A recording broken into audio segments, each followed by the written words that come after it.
Hey, thanks for stopping by. I am so glad that you are here. The name of this channel is This Reader's Life. My name is Stephanie, and I want to say welcome back to anyone who's been here before, and welcome to anyone who has um, found me however you found me. I'm glad that you did, and I hope you enjoy yourself while you're here.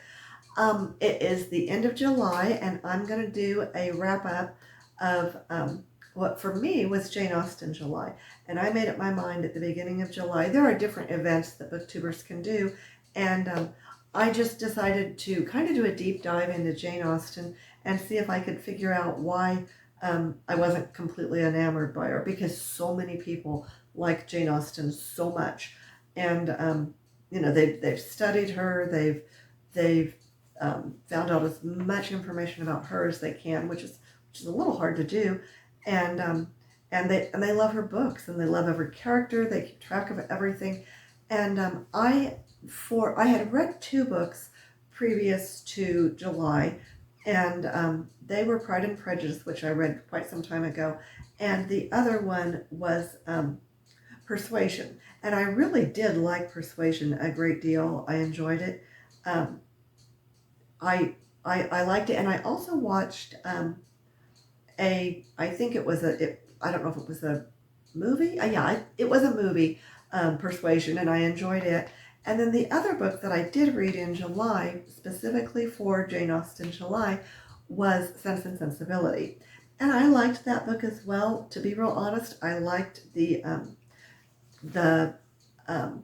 portrayal that I watched better, the adaptation that I watched. It was 1995, made in 1995, written by Emma Thompson. And Emma Thompson, Kate Winslet, Hugh Downs, and Alan Rickman were in it. And I thought it was fantastic. I thought it was done beautifully, and I really enjoyed it. I'm not crazy about Jane Austen's male characters. They're not romantic or attractive to me. So it's hard for me to get swept up in the romance of the story. I think the writing's wonderful. My favorite male character in any of the books that I've read so far, and again, I'm missing three books that I have not read, um, is I loved Colonel Brandon.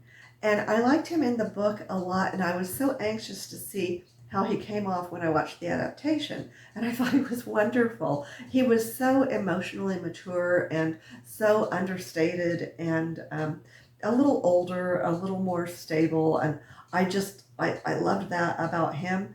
Maybe it's my age, or maybe I would have felt the same way when I was younger. I don't know.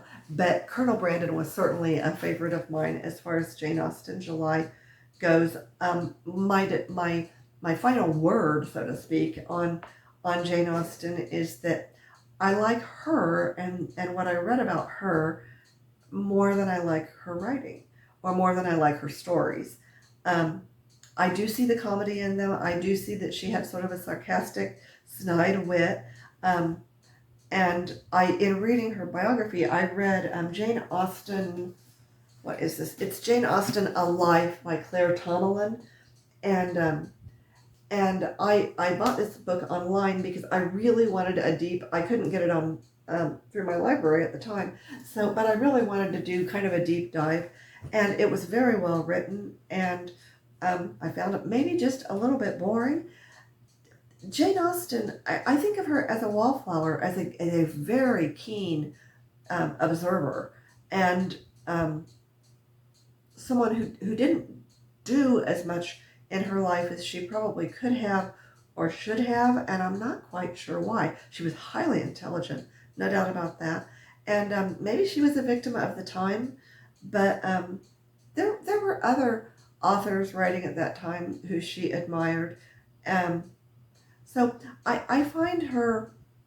I find her very interesting. I find her family fascinating. Eliza is great. The whole story of how Eliza was born, and who she actually, who her father actually was, and wasn't her godfather. All of that is fascinating. Um, there was another relative that, that went to trial for being a kleptomaniac, for stealing some lace from someplace. And who knows if she really did it, but I found that story very, very interesting. I don't think Jane's mother was exactly Jane's best friend. I don't think Jane was close to her mother, and I think that's a bit of a shame. But overall, Jane Austen is. I think that I think it's a good thing that she wrote when she did and was published, because it probably changed a lot of things for women going forward. But I'm not a great fan of Jane Austen, so now I know for sure. And I'm not disappointed by it. I'm a little bit disappointed by it. I really wanted to fall into that time period. The Regency era is just apparently not the right time for me. As far as reading, it doesn't spark my interest, and I'm not quite sure why. Um, so I did also read two other books in July that were chosen by my two friends who are in a book group with me together. The three of us are in it together. And one of the books that I read that was not part of Jane Austen July was a book called A Marriage at Sea, a true story of love, obsession, and shipwreck. And I thought that I would love this story. I love stories, survival stories. I think they're fun. And this was written by, and when I say fun, I think they're fascinating. And especially when the survivors are survivors, when the people that are in trouble are survivors. And so these people, their names were Maurice and Marilyn. Sophie Elmhurst wrote this book. She never met them. She read about this, and then she wrote a book about it. And she did a great deal of research, but it had been written about prior to this. This is a story about a shipwreck that occurs in the 1970s in the middle of the Pacific Ocean. Maurice and Marilyn had built a small yacht together, pretty much on their own. And they did. Maurice did a lot of research on shipbuilding from prior times. They went out they had no radio, and this was intentional. They had no radio. Marilyn did not learn how to swim before they left, so she was not able to swim. A couple of days into their journey, a wounded whale came alongside the ship. It took a deep dive, and with its tail managed to sink their small yacht.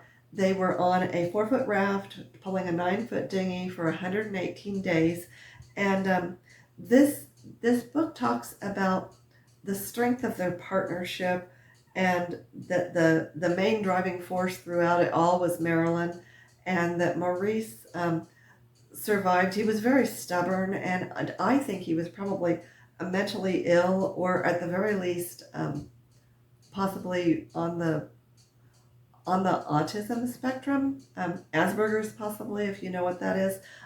He was focused on specific things, and he was not real socially adept. So I didn't understand what the attraction was between them. They stuck it out, and were rescued and survived for several more years. But the story that Sophie Elmhurst wrote made me think of a newspaper account that went on for far too long.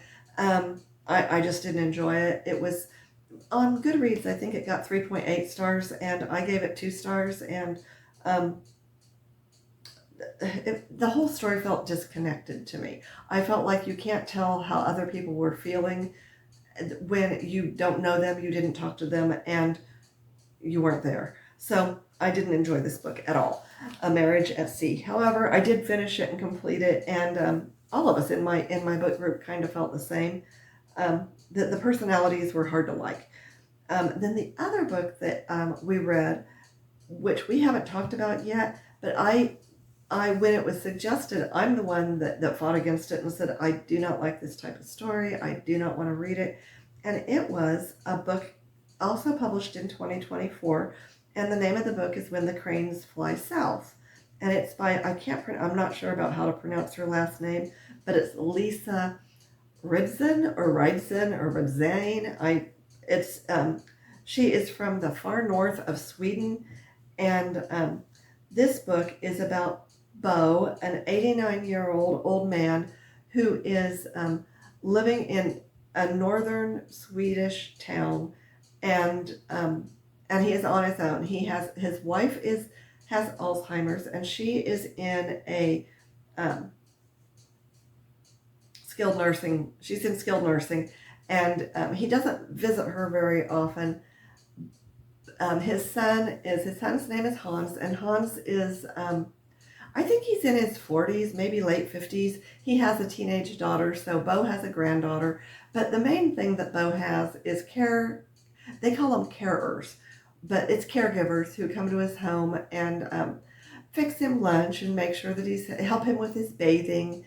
They make sure that he gets his medications. They're not with him all the time, but they stop by on a daily basis. And there's different caregivers on different days and at different times. And Bo has his favorites and his not so favorites, but he also has his dog, which is really his. It's like a support dog to him. It's an elk hound of some kind, and friends that he talks to on the phone a lot. His caregivers have sort of become his friends, and he certainly has caregivers that he likes better than others. A few that he feels really close to and that he's always happy when they come. He's struggling more and more taking care of himself.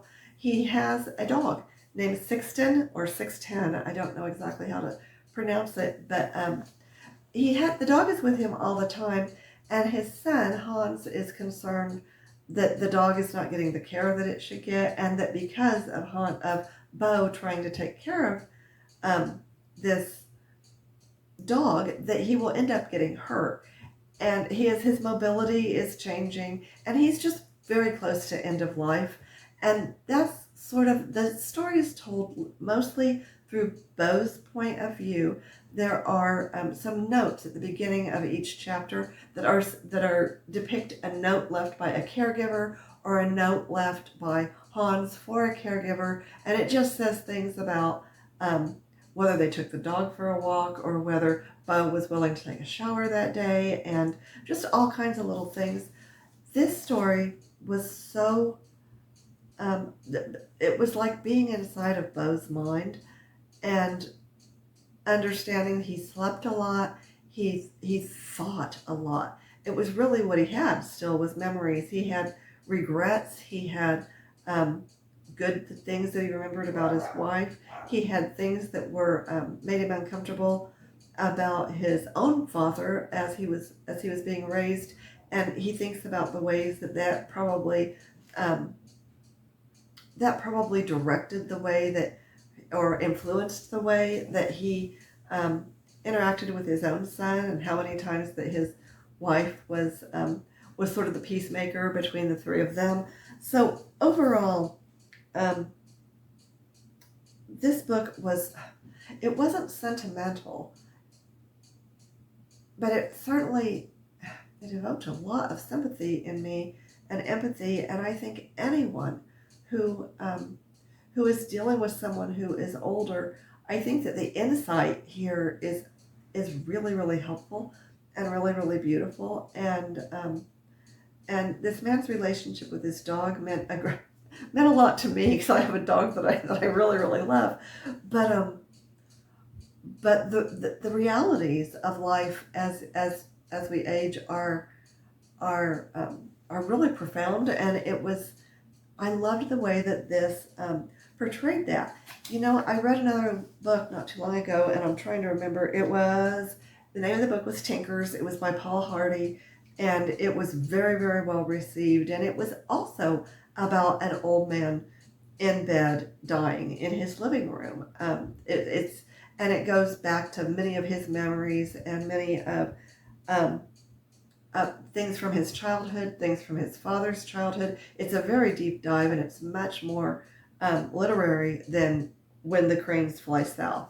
However, I enjoyed When the Cranes Fly South. It didn't, Tinkers didn't pull the same type of emotion, and it just didn't offer that for me. So I actually gave it 5 stars on Goodreads, which I'm not a 5-star type of person. You have to really, really, I have to really, really like something. This one made me cry. It made me really cry, like ugly cry. where sniffles, not just sniffles. This was big cry, but I enjoyed it immensely, and I was so surprised because I didn't expect to. So, of everything that I read in July, When the Cranes Fly South was easily my favorite thing that I read, and I would recommend it to anyone, but especially anyone who has an aging parent or is aging themselves, who it really opens up and brings to light what the mindset of people can be during that time. I enjoyed it a lot, and since I'm not up for ugly crying again today, I am going to end here, and I will be back in just a very short time in the next few days with my plans for August and my reading in August. I understand that it is sometimes called Audible August, and I'm hoping that that's kind of the direction that I'm planning to go, is Audible. So I will see you next time. My dog just came in here. Hey, little Truman, you coming up? You want to come up and see me? Well, come on. You want to say hi? You want to say hi? You're scruffy. You're scruffy, but that's okay. So, hey, little boy, hey. Anyway, until we get together again, please remember to be kind to yourself, be kind to others, be kind to the planet, and be blessed. Have a good day. Bye-bye. Hey, Truman, you be blessed too, okay? You okay? Yes, we love little Truman. Bye.